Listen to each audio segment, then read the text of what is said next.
Okay, YouTube family and friends, this is Red. Today I have my neighbor's '08 Honda CRV, two-wheel drive, 2.4 liter, 4-cylinder engine. Today we are doing spark plugs and we are changing the serpentine belt. So all you Honda owners with the CRV, we'll show you how to change this serpentine belt and at the vehicle at glance. Okay, and there's your 2.4 liter dual overhead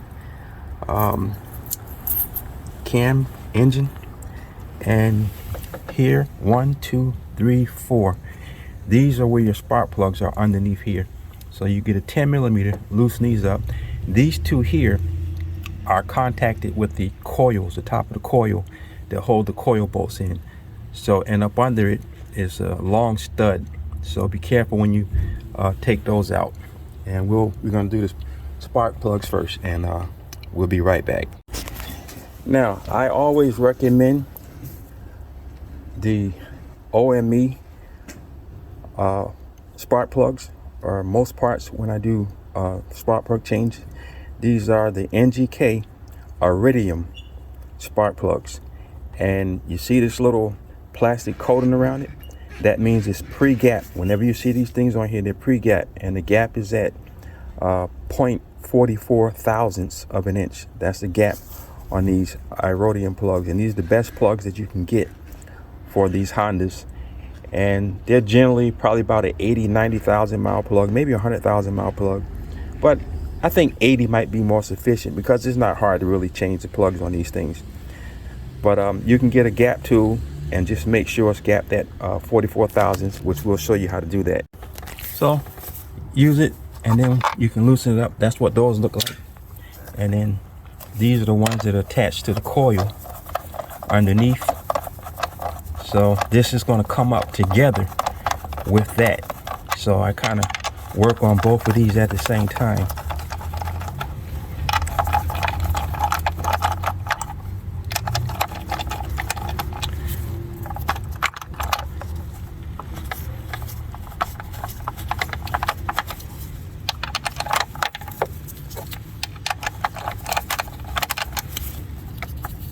And this comes up pretty much together, and then we'll just set that aside.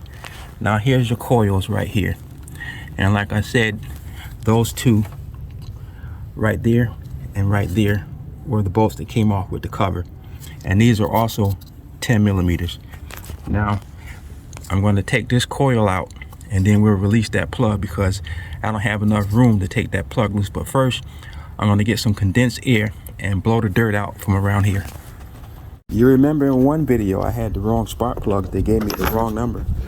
So you always want to match up, make sure the thread pitch is the same, the length is the same, the bolt's the same, and the top is the same. So they are. So I'm going to get my never seize and put a little bit around the plugs, and then I'm going to put dilithium tune-up grease around here. So next time it would be a lot easier pulling it off the coil, which it wasn't hard. So I got a little bit of never seize, and there it is, anti-seize lubrication. And here is my dielectric tune-up grease, and I put that on the acrylic part of the spark plug. Now we want to make sure we go in the hole nice and easy, and you want to twist it by hand until it gets tight, and make sure it's not cross-threading. If any point it binds, you want to pull it out and do it again. And look how much easier this thing twists without making a whole bunch of squealing pig noise going in with just a little bit of never seize. You don't have to put that much on it, just a little bit. This stuff goes a long way, and it's not going to get into your engine compartment. It stays right there on the threads. Now we're going to tighten it back up. And now I put just a little bit of lithium grease right inside the coil boot. That way it slips over the acrylic part of the plug and it keeps that from getting rusted, and these won't get binded in there. So now we just take it, turn it back in the right direction, slide it halfway down, and then you want to take our connector.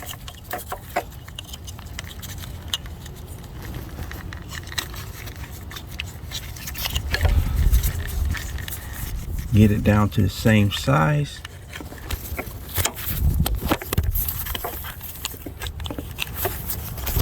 And then just push it and lock it in place. And you heard it lock. Then we just get our 10mm bolt. Stick that back down in there.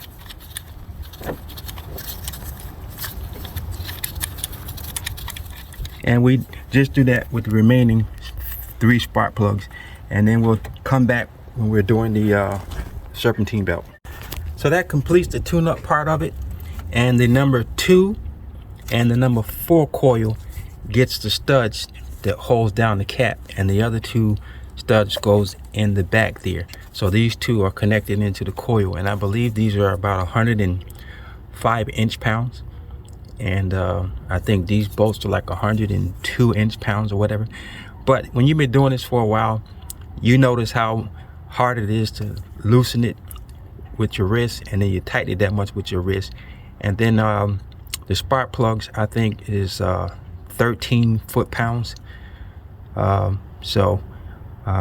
That's what those are. And to convert that, you just do 12 times 13, which is probably 156. So 156 inch-pounds would be for these spark plugs. But again, the same thing, how hard it takes to take the plug off, that's how you tighten it up. And when you've been doing it a while, you generally get the idea. Okay, now we're going to move on to the belt. And the first thing you want to do is make sure that the tire is turned all the way to the right.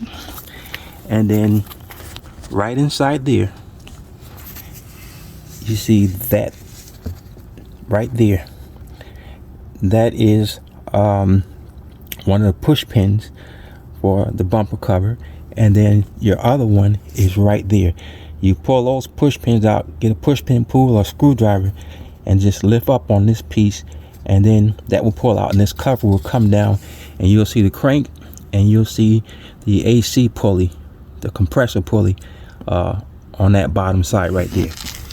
Then what we need to do here is, some people just push this clip in and pull this out, but what I do is only 2 10mm bolts. I take this whole thing right out of my way, gives me more room. You guys know me. Whenever I work too hard, it's time for a commercial. Mustang Fanatic Productions commercial. We'll be right back. Getting rid of the old one, and we're gonna put a nice green one on. You can see that I took the plate off. She's idling, and she's looking good. Beautiful car. 23 years old, ladies and gentlemen, and she still runs and drives like she's brand new. The paint job, like she's brand new. Tires, brand new. Doors open and shut like they're brand new. It's amazing for a 23-year-old car to be in as clean and good condition as this is. Doors open and shut, windows are solid, no air comes in through it. That's why we love our 99 Ford SVT Mustang Cobra Classic. Rev it up, Mustang Fanatic Productions. God bless. And voila, we have our new sticker on December 2022. Mustang Fanatic Productions. Rev it up, Mustang Fanatic Productions.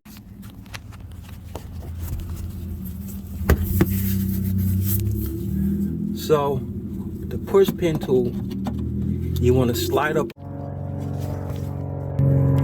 Was to work your way underneath it.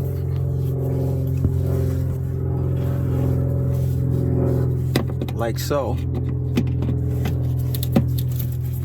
And then it pulls up. And you do the same thing to the other one. Just work it back and forth until you get it up. And then this pops down. So let me do the other one. So you just gotta be very careful with it, and just wiggle it until you get it to pop up, because you don't want these clips to break off. So you get them popped all the way out, and then you can just go behind here, and then they'll just snap right out. and then you pull down, and then the first thing you see, there's the pulley, and there's the air compressor over there. Now you can take the tire off if you have to. So I got another wrench on it, and as I pull back, that should release the tension, and you can see the tension is loosening on it. So what I'm going to do is pull the belt off the top first, which is on the power steering pulley. Since I can't work with two hands, what you see here is my 14 millimeter on the tensioner, and I got a half-inch extension inside the open end, and I pulled back on it, and that allowed me to get that top belt off. Now what we're going to use is the piggyback system, which I tie the new belt with a twist tie to the top of the old belt, and I loosen everything up from the bottom, and as I pull the old belt out, the new belt will be routed in. So what I did is made a diagram of the pulley system. The PS is power steering, which is up top. Then if you go by the right side, you're going to have your alternator, then your water pump, then your air conditioning compressor, then your crank, and then you go all the way up. There's your tensioner pulley. So that's how the belt is routed. So I'm going to loosen it from the alternator, the pump here, the H2 pollution pump, the AC pump, and the crank, and we're going to pull it down through the bottom. And so this is the twist tie, and I'll show you how I have it once I get everything ready to pull out. So this is what I call the piggyback system.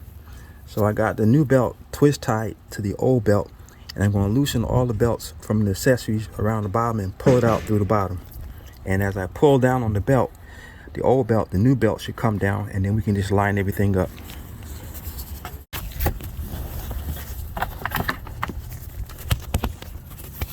So I got everything from around all the pulleys. So now I'm pulling the belt, and as I pull the old belt, the new belt should start to come down. And there we have it. There's the new belt. It's not routed, but we'll get it routed. I'm going to cut that twist tie so we can put it around the crank and around the AC compressor, and then around the water pump, around the air pollution pump, then the alternator, and then around the pulley, and then the compressor. Okay, the reverse is just the opposite. I put everything in order, and the last belt to put on was the power steering pump, and I rotated the belt this way by hand to get it on while I held the tensioner on. So the belt's on, we're getting ready to put the power steering back in, and it should be good to go. As you can see, she's running, sounding good, no squeaks, no squeals, everything is in order. So that's how you do the plugs and change the belt on a 2008 Honda CRV 2.0 liter.